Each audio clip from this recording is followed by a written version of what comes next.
ప్రవచించెనాడు ప్రవక్తలు క్రీస్తు జన్మ శుభవార్తను. ఆశించెనాడు కన్యలు ప్రభువుకు జన్మనివ్వాలని.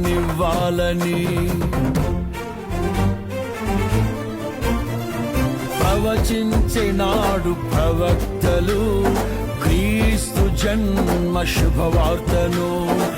ఆశించెనాడు కన్యలు ప్రభువుకు జన్మనివ్వాలని. తండ్రి చిత్తమే నెరవేరగా కన్య మరియకే ప్రాప్తించగా జన్మించే యేసు మహారాజుగా కాలము విడిపోయే రెండుగా. జన్మించే యేసు మహారాజుగా కాలము విడిపోయే రెండుగా. స్తుతియు మహిమ ప్రభావము ఎల్లవేళల ప్రభుకే చెందును. స్తుతియు మహిమ ప్రభావము ఎల్లవేళల ప్రభుకే చెందును. రక్షకుని జన్మస్థలమా యూదయ బెత్లెహేమా,